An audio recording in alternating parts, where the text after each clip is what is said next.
অপু বিশ্বাস এই টকশোটাতে বলতেছে সে নাকি সকাল 6:30 থেকে 7টার মধ্যে ঘুম থেকে ওঠে। আপনাদের হয়তো একটা কাহিনী মনে আছে যে অপু বিশ্বাস রাত 3:30টার সময় ঘুরতে গিয়েছিল। তাও শীতকালে তার বন্ধু-বান্ধবীকে নিয়ে এবং সেখানে কিছু বখাটে তাকে উত্ত্যক্ত করে এবং তার ভিডিও করে। ভিডিও করার পর সেগুলো আবার নেটে ছেড়ে দেয়। এছাড়া আমরা দেখেছি যে অপু বিশ্বাস বিভিন্ন শোরুম ওপেনিংয়ের কারণে মানে নোয়াখালী থেকে শুরু করে ময়মনসিংহ, পাবনা বিভিন্ন জায়গায় সে যায়, বরিশাল, পটুয়াখালী, ভোলা এবং সেখান থেকে ফিরতে, ফিরতে রাত কয়টা বাজে এটা আপনারা খুব ভালো করেই জানেন। এরপরে আমরা অনেকগুলো পেজ থেকে আমরা দেখেছি অপু বিশ্বাস রাত 11টা-12টার সময় লাইভে আসছে। এমনকি অপু বিশ্বাস যখন ইন্ডিয়াতে ছিল তখন আমার মনে আছে যে সে 31st নাইটে সে ইন্ডিয়ার একটা বিচ থেকে সি বিচ থেকে কিন্তু সে লাইভে এসেছিল।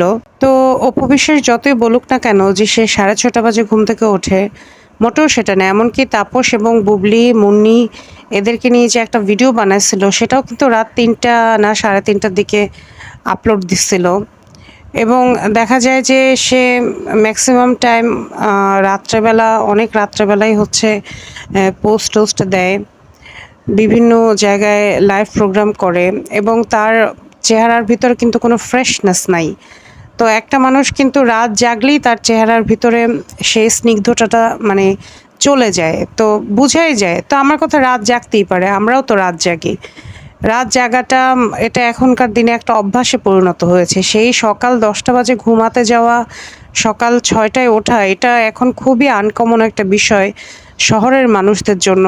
তারপরে যারা হচ্ছে ওয়ার্কিং উমেন তারা হয়তো আর্লি ঘুমাতে যায় বা যারা মানে খুব কম মানুষই আছে যে খুব হেলদি লাইফ লিড করে। আমাদের আগের দিনের বয়স্ক মা খালারা হয়তো এখনও ওই রুটিনটা মেনটেন করে বা যারা খুবই স্বাস্থ্য সচেতন তারা মেনটেন করে।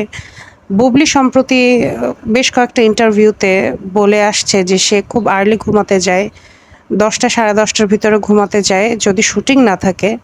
কত সত্য স্টেটমেন্ট যে যদি শুটিং না থাকে তাহলে সে খুব আর্লি যায় এবং যদি কোনো প্রোগ্রাম থাকে তাহলে তাড়াতাড়ি বাসায় আসার চেষ্টা করে, কারণ পরের দিন যেহেতু তার ছেলের স্কুল থাকে। তো সে খুবই আর্লি রাইজার, এটা আমরা জানি। এখন সেই কথাকে কপি করে অপু বিশ্বাসও বুঝাতে চেয়েছে যে সে 6:30 বাজে ঘুম থেকে ওঠে। সে মোটেও এত সকালে ঘুম থেকে ওঠে না। জীবনে তাকে এত সকালে ঘুম থেকে ওঠার কথা কোথাও দেখলামও না, কিছুও না। সে যে পরিমাণ শো অফ করতে পছন্দ করে, এত সকালে যদি সে সত্যিই উঠতো, সে ঠিকই মর্নিং ওয়াকে গিয়ে কোনো না কোনো একটা ভিডিও করে সেটা পোস্ট করত। সে অনেক রাত পর্যন্ত জাগে, ভোর রাতের দিকে ঘুমাতে যায়, দুপুর 12টা, 1টা, 2টা বাজে সে ঘুম থেকে উঠে। এমনকি এইরকম একটা কথা সে অনেক আগেও বলছিল যে সে অনেক দেরি করে ঘুম থেকে উঠে। ভাগ্য ভালো যে তার মা আছে, তা না হলে তার বাচ্চাটাকে যে কে দেখতো, বেসিক্যালি তার বাচ্চাটার মাই হচ্ছে তার নিজের আপন মা। সে আসলে সন্তানের প্রতি অত কেয়ারও নেয় না। এজন্য নাকি মানে তার মা একসময় তাকে শয়তান উপাধি দিয়েছিল যে কেমন শয়তান মা দেখ, বাচ্চাটার দিকে কোনো খেয়ালও নাই। এখন হঠাৎ করে অপু বিশ্বাস এত ভালো মা হয়ে গেল, এত আর্লি রাইজার হয়ে গেল, এগুলো আসলে অসত্য কথা ছাড়া আর কিছুই আমার কাছে মনে হয় না।